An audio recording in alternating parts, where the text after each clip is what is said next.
आइए जानते हैं आज की कुछ अंतर्राष्ट्रीय खबरों को। पहले एक नजर आज की हेडलाइंस पर। महाकुंभ का आखिरी स्नान आज महाशिवरात्रि पर प्रयागराज में नो व्हीकल जोन घोषित।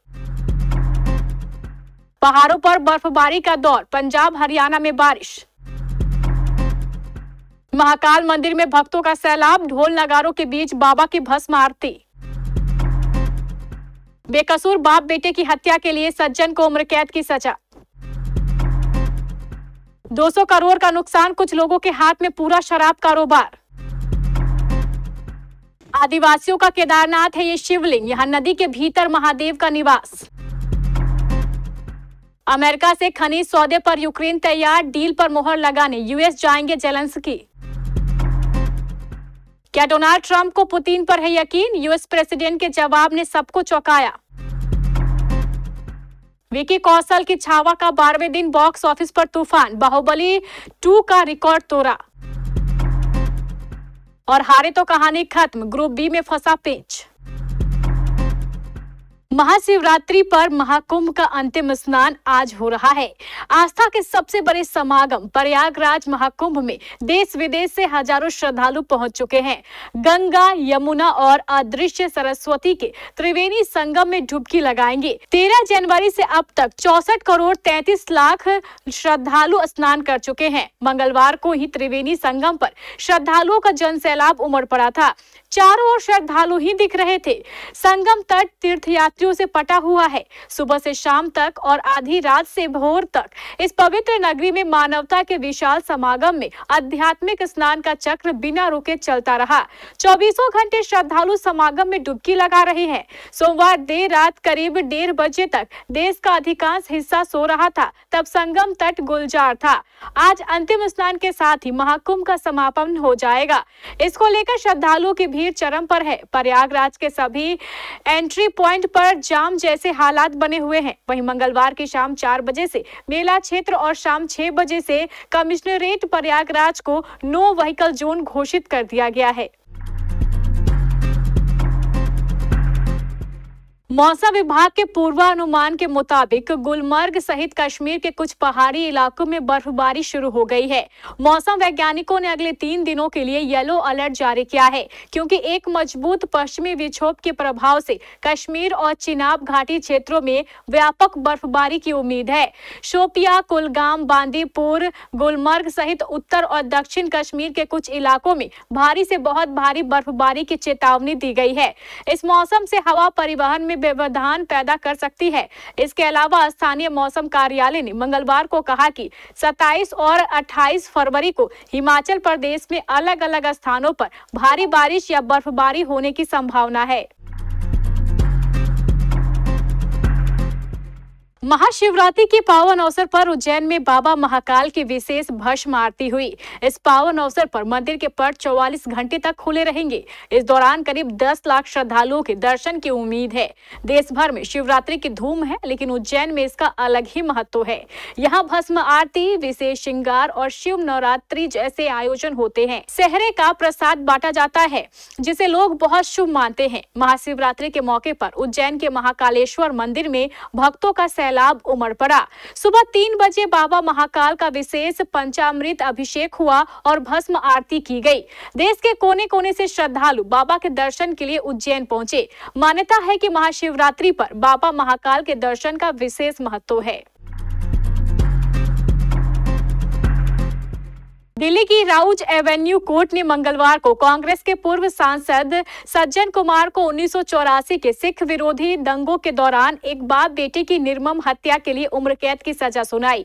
मौजूदा केस के तथ्यों की जांच में अदालत को पूरी घटना क्रूर और निंदनीय तो लगी, पर 80 वर्षीय दोषी का जेल में बर्बरता का संतोषजनक होना और तमाम बीमारियों से पीड़ित पाया जाना सजा में नरमी का आधार बना। कुमार को सुनाई गई सजा के साथ जो जुर्माना लगाया गया है, उसे पीड़ितों के बीच बराबर अनुपात में बांटने का अदालत ने आदेश दिया है। इसके अलावा ट्रायल कोर्ट ने पीड़ितों को विक्टिम कंपनसेशन एक्ट के तहत और मुआवजा देने की अनुशंसा की भी है। स्पेशल जज कावेरी बावेजा ने आदेशों में कहा है कि मौजूदा केस के तथ्यों से जाहिर है कि दोषी ने जो अपराध किया है वे बेशक बर्बरता और निंदनीय है। हालांकि कुछ ऐसी चीजें हैं जो मेरे मुताबिक फांसी की बजाय उससे कम सजा देने के पक्ष में है।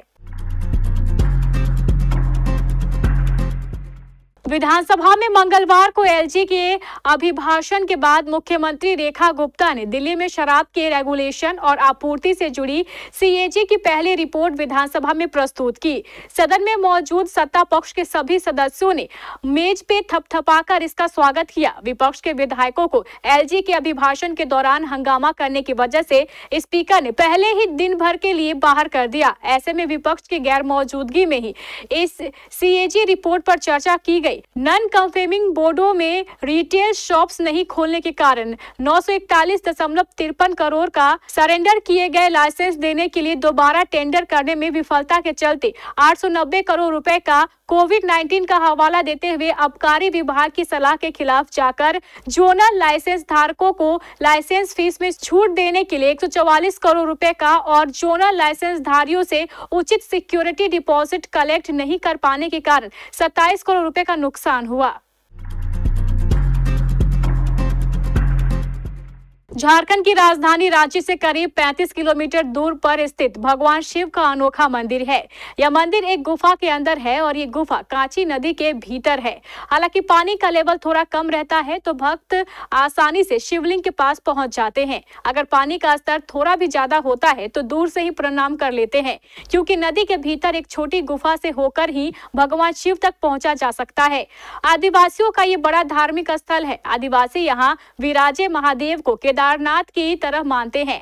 कांची नदी में जाने से पहले भक्त नदी में स्नान करते हैं, नदी की पूजा करते हैं, फिर मंदिर में प्रवेश करते हैं और महादेव पर जल अर्पण करते हैं। महाशिवरात्रि के दिन यहाँ पर जबरदस्त भीड़ देखने को मिलती है। यही मंदिर जंगल के बीचों बीच स्थित है। राष्ट्रपति डोनाल्ड ट्रंप ने बताया है कि यूक्रेनी राष्ट्रपति वोलोदिमीर जेलेंस्की पर इस सप्ताह के आखिर में अमेरिका पहुंच सकते हैं। जेलेंस्की की यह यात्रा कई मायनों में अहम है, क्योंकि उनकी यात्रा के दौरान खास तौर से मिनरल डील पर ज्यादा फोकस रहने वाला है। यूक्रेन को भी उम्मीद है कि इस डील के बाद उसे अमेरिका की सुरक्षा गारंटी मिल जाएगी, लेकिन ट्रंप ने जेलेंस्की का ट्रैवल प्लान ऐलान करते वक्त इसका कुछ जिक्र नहीं किया है। सूत्रों का कहना है कि वोलोदिमीर जेलेंस्की शुक्रवार 28 फरवरी को अमेरिका पहुंच सकते हैं। राष्ट्रपति ट्रंप ने इस मौके पर मीडिया से बातचीत में कहा है कि अगर यूक्रेन में संघर्ष को समाप्त करने के लिए समझौता हो जाता है तो वहां पीस कीपिंग फोर्स की भी जरूरत होगी। सूत्रों का कहना है कि वोलोदिमीर जेलेंस्की शुक्रवार 28 फरवरी को अमेरिका पहुंच सकते हैं। अमेरिकी राष्ट्रपति डोनाल्ड ट्रंप ने कहा है कि यूक्रेन से युद्ध विराम समझौता रूप से हित में है और उन्हें लगता है कि राष्ट्रपति व्लादिमीर पुतिन ऐसा करना चाहते हैं। द्विपक्षीय वार्ता के बाद ट्रंप ने साझा संवाददाता सम्मेलन में ये बातें कही। फ्रांस के राष्ट्रपति मैक्रों ने कहा है कि युद्ध समाप्त करने के लिए किसी भी बातचीत के समझौते में सुरक्षा गारंटी का ध्यान रखना बहुत जरूरी है। दोनों नेताओं ने 2022 में यूक्रेन पर रूस के आक्रमण की तीसरी वर्षगांठ के मौके पर व्हाइट हाउस में मुलाकात की। इससे पहले संयुक्त राष्ट्र महासभा में रूस को हमलावर के रूप में निंदा करने वाले प्रस्ताव पर अमेरिका ने अपने यूरोपीय सहयोगियों से अलग रुख अपनाया।